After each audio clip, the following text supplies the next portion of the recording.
بسم اللہ الرحمن الرحیم۔ السلام علیکم ورحمۃ اللہ وبرکاتہ۔ آج ہم اکابر صحابہ و صحابیات کے سلسلے میں جس شخصیت کا ذکر کرنے جا رہے ہیں وہ ہیں حضرت ابو دسمہ وحشی بن حرب رضی اللہ تعالی عنہ۔ وہ کون شخص ہے جس نے غزوہ احد میں حضرت حمزہ بن عبد المطلب کو قتل کر کے رسول اللہ صلی اللہ علیہ وسلم کا دل دکھایا تھا؟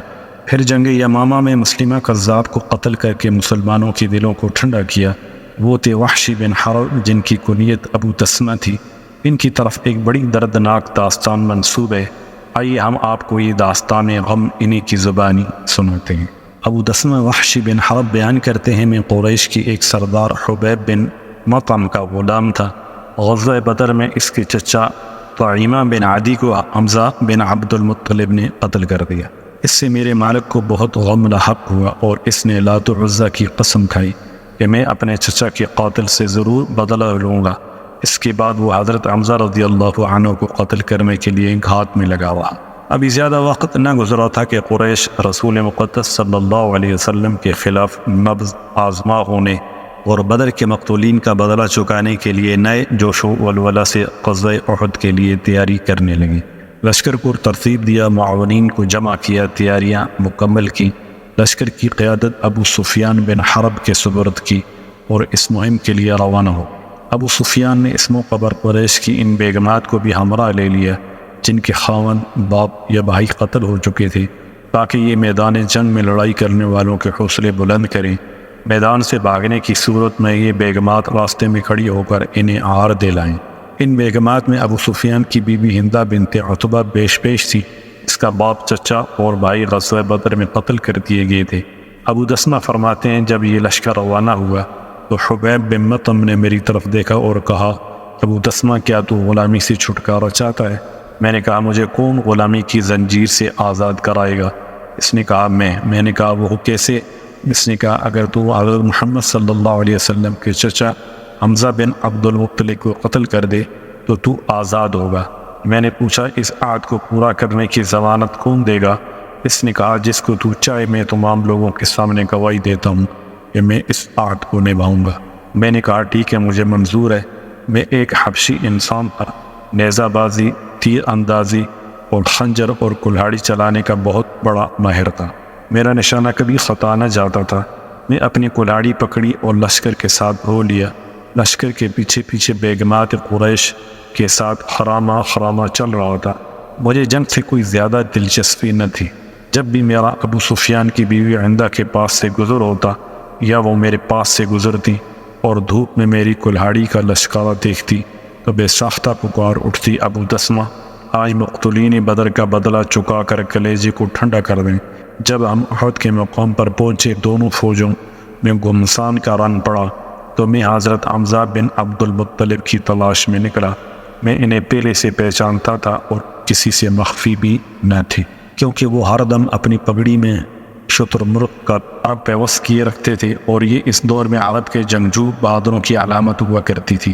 تھوڑی دیر کے بعد میں نے دیکھا امیر حمزہ شمشیر زنی کرتے ہوئے اور مد مقابل کو تیغ کرتے ہوئے نیچے اتر رہے ہیں۔ کوئی ان کے سامنے ٹھہرنے اور ثابت قدم رہنے کی سکت نہیں رکھتا۔ وہ پشتوں کے پشتے لگاتے ہوئے تیزی سے آگے بڑھ رہے ہیں۔ میں انہیں دیکھ کر ایک درخت کی اوٹ میں چھپ گیا اور نشانہ باندھ لیا کہ جونی میرے قریب آئیں تو ان پر یکدم حملہ کر دوں۔ اتنے میں قریش کا شاہ سوار صبا بن عبد العزیٰ میدان میں اترا اور پکارنے لگا، ارے حمزہ میرے مقابلے میں آؤ۔ امیر حمزہ یہ چیلنج سن کر اس کے مقابلے میں اترتے ہوئے کہنے لگے، مشرکہ کے بیٹے ادھر آؤ، اور بڑی برقت رفتاری سے تلوار کا ایک ایسا زوردار وار کیا کہ وہ آنے واحد میں ان کے قدموں میں ڈھیر ہو، اور میں نے موقع پاتے ہی اچانک اپنی کلاڑی سے ان پر زوردار وار کیا اور میری کلاڑی نے ان کے پیٹ کے نچلے حصے کو کاٹتے ہوئے دونوں ٹانگوں کو چیر کر رکھ دیا۔ میری طرف وہ 2 قدم جوش سے چلے لیکن ٹانگوں نے ساتھ نہ دیا اور وہیں گر پڑے۔ کلاڑی ان کے جسم میں پیوست تھی۔ جب مجھے یقین ہو گیا وہ فوت ہو گئے تو میں ان کی لاش کے پاس آیا، کلاڑی نکالی اور خیموں میں جا کر بیٹھ گیا۔ مجھے اس سے زیادہ لڑائی میں کوئی دلچسپی نہ تھی۔ میں نے تو انہیں صرف اس لالچ میں قتل کیا کہ مجھے آزاد کر دیا جائے۔ پھر اس کے بعد گمسان کا رن پڑا، لڑائی کا تندور گرم ہو گیا، چیخو پکار آسمان کو چھونے لگی۔ اصحاب محمد صلی اللہ علیہ وسلم لڑائی کی لپیٹ میں آ گئے، ان میں سے کافی تعداد میں شہید ہو گئے۔ اس نازک موقع پر ہندہ بنت عقبہ دیگر بیگمات قریش کو اپنے ساتھ لے کر مسلمانوں کی بکھری ہوئی لاشوں کے پاس گئیں۔ انہوں نے ان کی پیٹ چاک کر دیے، آنکھیں نکال دیں، ناک کاٹ ڈالے، پھر ان کے ہار اور بالیاں بنا کر زیورات کی جگہ پہن لیے۔ ہندہ نے اپنے سونے کا ہار اور بالیاں مجھے دیتے ہوئے کہا، ابو تسمہ یہ تیرا انعام ہے، اسے سنبھال کر رکھنا، یہ بڑا قیمتی زیور ہے۔ جب لڑائی ختم ہوگی تو میں لشکر کے ساتھ مکہ معظمہ واپس لوٹ آیا تو حبیب بن مطعم نے اپنا وعدہ پورا کرتے ہوئے مجھے آزاد کر دیا۔ میں آزاد تو ہو گیا، لیکن میں نے دیکھا کہ حضرت محمد صلی اللہ علیہ وسلم کی دعوت تیزی سے پھیل رہی ہے اور مسلمانوں میں دن بدن اضافہ ہو رہا ہے۔ جو حضرت محمد صلی اللہ علیہ وسلم کا پیغام چار سو پھیلنے لگا، تھوں مجھ پر خوف و ہراس کے بادل منڈلانے لگے۔ مجھے اپنی جان کا خطرہ لاحق ہو گیا۔ میں مسلسل اسی حالت میں مبتلا رہا، یہاں تک کہ حضرت محمد صلی اللہ علیہ وسلم فاتحانہ انداز میں ایک لشکر جرار لے کر مکہ معظمہ میں داخل ہوئے۔ یہ منظر دیکھ کر میں امن کی تلاش میں طائف کی طرف بھاگ نکلا، لیکن تھوڑے ہی عرصے کے بعد باشندگان طائف بھی اسلام کی طرف مائل ہو گئے۔ انہوں نے رسول اکرم صلی اللہ علیہ وسلم سے ملاقات اور دائرہ اسلام میں داخل ہونے کا اعلان کرنے کے لیے ایک وفد تشکیل دیا۔ یہ صورتحال دیکھ کر میرے ہاتھوں کے طوطے اڑ گئے، زمین باوجود کشادگی کے مجھ پر تنگ ہو گئی، میری گلو خلاصی کے تمام راستے بند ہوتے ہوئے دکھائی دینے لگے۔ میں سوچنے لگا اب شام، یمن یا کسی اور ملک کی طرف بھاگ جاؤں۔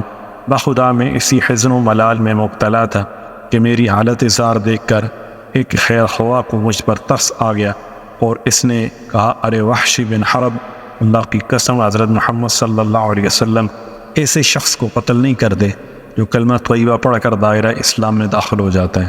اس کی یہ بات سن کر حضرت محمد صلی اللہ علیہ وسلم کی تلاش میں توئے یثرب روانہ ہو گیا۔ جب میں وہاں پہنچا تو مجھے معلوم ہوا آپ مسجد میں تشریف فرما ہیں۔ میں آنکھ بچاتے ہوئے بڑی احتیاط سے مسجد میں داخل ہوا اور آپ کے سامنے کھڑے ہو کر پکار اٹھا، اشہد ان لا الہ الا اللہ و اشہد ان محمدا عبدہ و رسولہ۔ میں گواہی دیتا ہوں کہ اللہ کے سوا کوئی معبود حقیقی نہیں اور محمد صلی اللہ علیہ وسلم اس کے بندے اور رسول ہیں۔ جب آپ نے میری زبان سے کلمہ شہادت سنا، اپنی نگاہیں میری طرف اٹھائیں، جب مجھے دیکھا تو نظریں دوسری طرف پھیر لیں اور فرمایا، تم وحشی ہو؟ میں نے عرض کی، ہاں یا رسول اللہ۔ آپ نے فرمایا، بیٹھو اور مجھے بتاؤ کہ امیر حمزہ کو تو نے کیسے قتل کیا تھا۔ میں نے وہاں بیٹھ کر پورا واقعہ بیان کر دیا۔ جب میرا بیان ختم ہوا تو آپ نے غصے سے اپنا چہرہ مبارک دوسری طرف پھیرتے ہوئے کہا، وحشی تم پر افسوس ہے، میری نظروں سے دور ہو جاؤ، آج کے بعد میں تجھے نہ دیکھوں۔ اس دن سے میں آپ کی نگاہوں سے ایک طرف رہنے لگا۔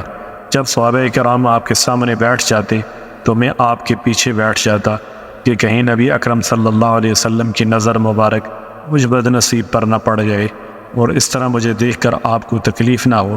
میں مسلسل اسی المناک حالت میں مبتلا رہا، یہاں تک کہ رسول اللہ صلی اللہ علیہ وسلم اپنے خالق حقیقی سے جا ملے۔